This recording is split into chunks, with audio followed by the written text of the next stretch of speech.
Alberta's Energy Minister Sonia Savage says the Biden administration is now pleading with OPEC to increase oil production. Smacks of hypocrisy.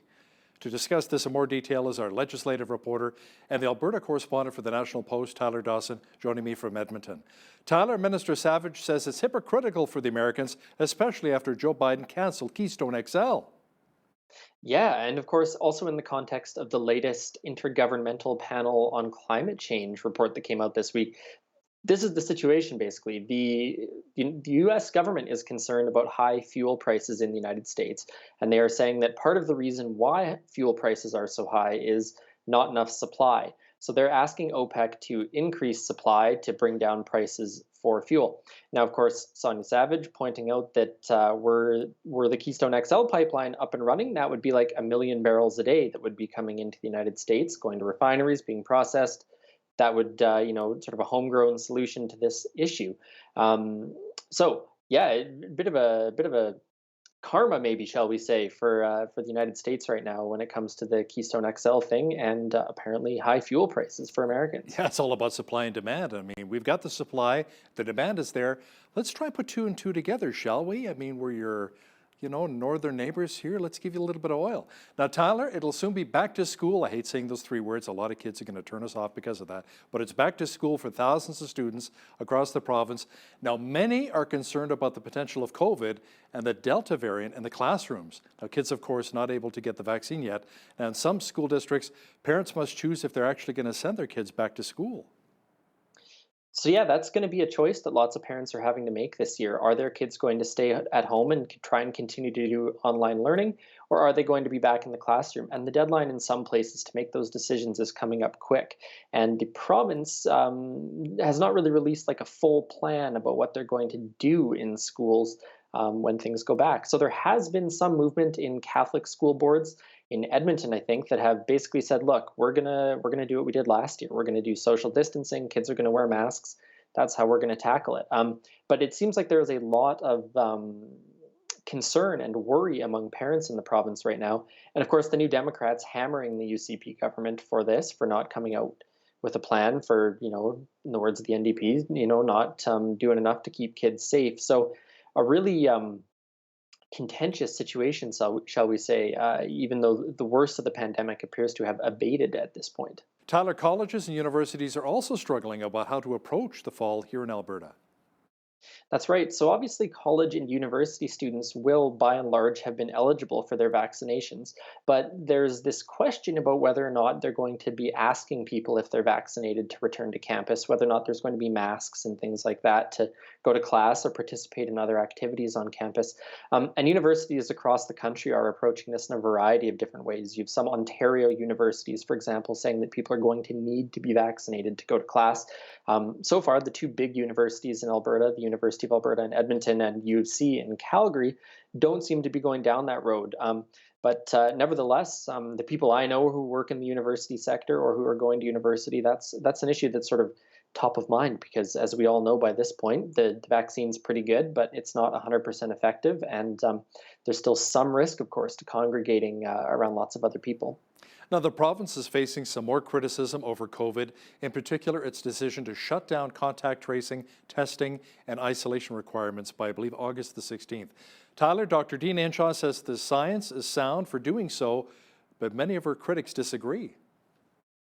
Yeah, it's been quite a noisy round of criticism, I would say, and coming from the New Democrats, of course, but also critics in the healthcare sector. You have doctors' associations writing about it. You had a group of people just the other day requesting the federal government to sort of step in and directly fund the education sector to sort of sidestep some of the issues we just talked about. So the criticism is coming from all over. Fast and furious, I would say. And Jason Kenney pointing out that, of course, there is debate on how Alberta ought to approach these things, but falling back again on what you just mentioned, that Dina Hinshaw says the science supports this approach. So I'm no epidemiologist, Hal, so I'm gonna think just cross my fingers for the time being and hope that Dr. Hinshaw has it right. And didn't even our federal health minister, Patty Hydew, and Premier Jason Kenney get into a bit as well in regards to I us believe they dropping the contact did. tracing and so forth? Yes, I believe they did. I can't remember the specifics of it, but the contact tracing thing has come up a number of times, and that's sort of the one that actually is a little bit confusing to me personally. I mean, especially when you look at something like long-term care homes and continuing care, where people are going to be visiting and stuff. It seems like, but I mean, on the other hand, perhaps the contact tracing system has been up and down throughout the pandemic, so maybe the loss of it isn't that great. Now, a couple of questions will be added to the municipal election ballot this October. One is daylight savings time, and the other is on equalization. Tyler, what would an equalization referendum actually mean? And would the Trudeau Liberals even care about what we have to say on the issue? Exactly. So the update on this file is that we actually now know the wording of it, the specific question that's going to be asked on the ballot. On the daylight savings question, it's pretty simple. Should we stay on summertime for the year? So I guess that means we wouldn't do the fallback thing. Right. On equalization, it's about whether or not the provision in the Constitution regarding equalization should be removed. And as you say, the big open question here is what that's going to mean should that referendum pass. The United Conservative government being quite adamant so far that if this passes, this means that the Prime Minister ought to sit down with Alberta and discuss this. Of course, any constitutional amendment requires all sorts of other things to happen involving other premiers and whatnot. But the government is saying that, look, if this passes, they have to talk to us about it. Critics, of course, saying that's that's not the case and they don't need to do anything. So regardless of what happens with that, I certainly think that that's going to be an issue we're going to continue hearing about, especially if it passes once the Alberta government knows it has this mandate or not, and then is going to be pushing forward to try and get some action from the federal government and other provinces on that file. Well, the reason I'm thinking about, will the Liberals even care? I mean, look what happened with the recent Senate appointments. We were supposed to be electing ours here. This is who our choices are. Mr. Prime Minister, please choose from these. Like, no, forget it, I got my own person. Didn't he pick like the Banff mayor as one of the appointees? Yes, he did. The Banff mayor just got appointed, and then the Banff Town Council had to sort of scramble to find a new mayor. And that does remind me that I should probably mention that Senator Doug Black, who was actually an elected senator, announced his retirement on Wednesday from a couple decades, I think, on the Senate, saying that it's time for a new voice to represent Alberta. Senator Black, who incidentally is sort of from that area, from the Calgary, Banff, Canmore kind of corridor there. Now let's circle back to the healthcare industry for just a moment here, Tyler. Nurses across the province were out in full force at hospitals and healthcare centres, including right here in Lethbridge, picketing the UCP's 3% wage reduction plus the loss of benefits. Now you say this issue has become a major political football. I would say so. It's one of those issues that very neatly divides the United Conservatives and the New Democrats. There's lots of issues out there that we've talked about, coal mining being one, for example, where there's been some sort of bipartisan agreement back and forth, this and that. On this file, there is none. The New Democrats are behind the unions. The UCP is, standing behind its wage cut. Now, the thing that's of note about Wednesday's protests is that these were not strikes. These were not walkouts or wildcat strikes like we saw some time ago. These were basically educational pickets, handing out pamphlets, talking to people. But as you say, the issue is essentially for the United Nurses of Alberta, which I believe represents around 30,000 nurses.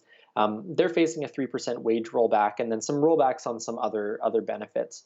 The UCP is saying that, look, we've got a $93 billion debt level right now. Half of our annual budget is going to public sector compensation. Everyone needs to tighten their belts.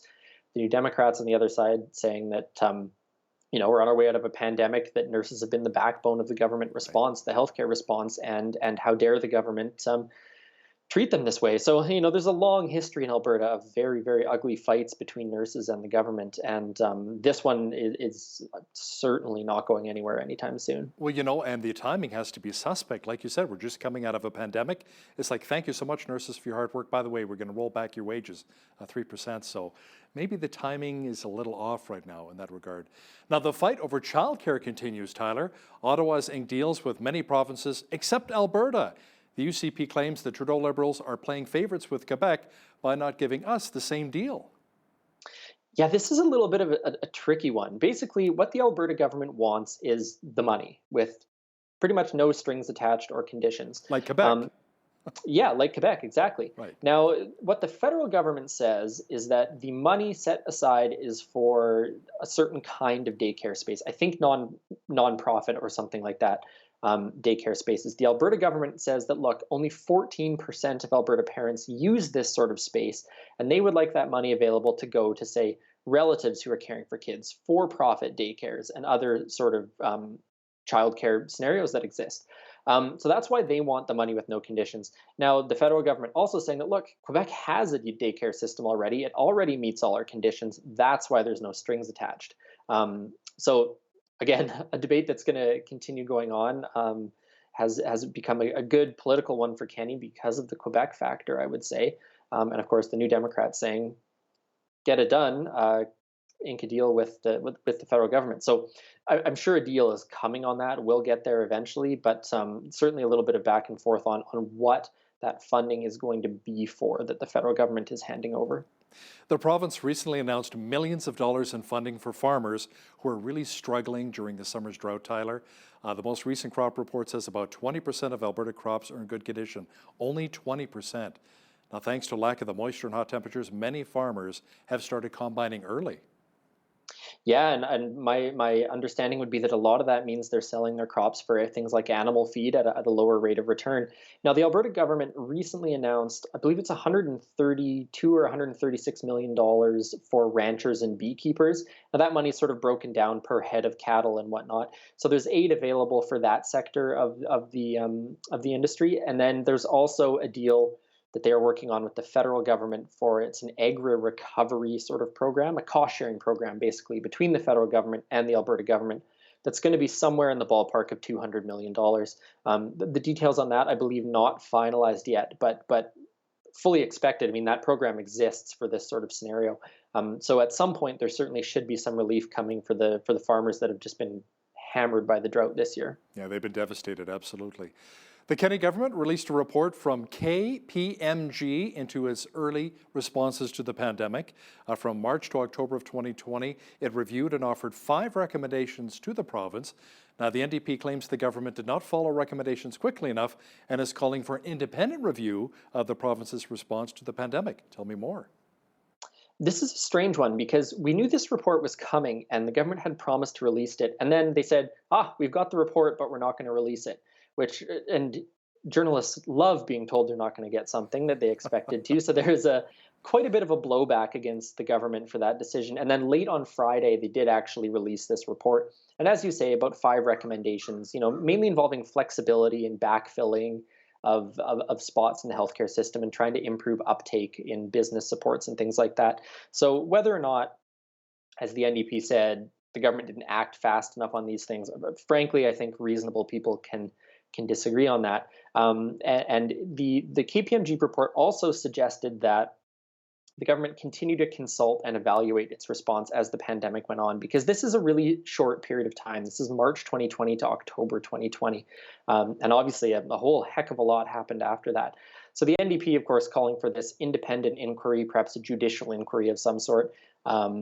Whether or not we'll get what the NDP specifically wants, I don't know. But I do think it's a reasonable request, actually. And I don't think anyone would necessarily disagree with that it would be a good thing to take a step back and look at the entire pandemic response and be able to say, this is what went right, this is what went wrong. So I guess we'll have to see what's going to happen on that. But in the meantime, there was this report from this very small period of time that created perhaps a little bit more controversy, shall we say, than it needed to. So, Tyler, we're a couple of years away from another provincial election. Many in the Conservative base are upset at the Kenny government with a mask mandate, with the way the pandemic was handled, 3 pastors being arrested, the only premier in all of Canada who had pastors arrested, and of course the NDP is very much against the UCP. So a lot of people are saying they have to rebuild their image within the grassroots here in Alberta. Do you think those 2 years will be enough? And what will it take? Will it be more spending? But then how do you do that when you're trying to rein in spending and get the deficit debt under control? Well, it's a great question. And, I think the question for the UCP is probably how concerned are they about rebuilding these grassroots?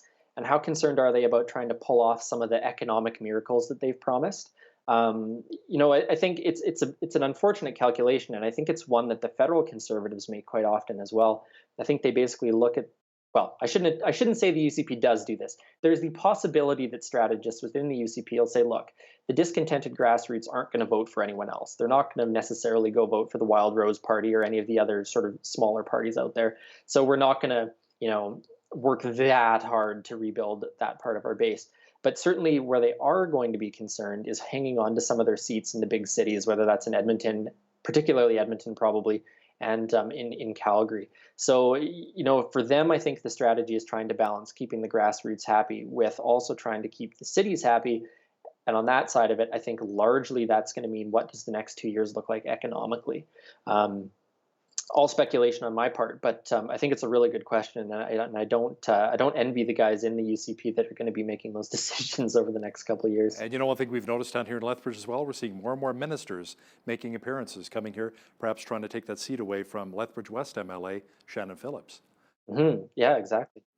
Our legislative reporter and the Alberta correspondent with the National Post, Tyler Dawson, thanks for joining us today from Edmonton. Always a pleasure, Hal.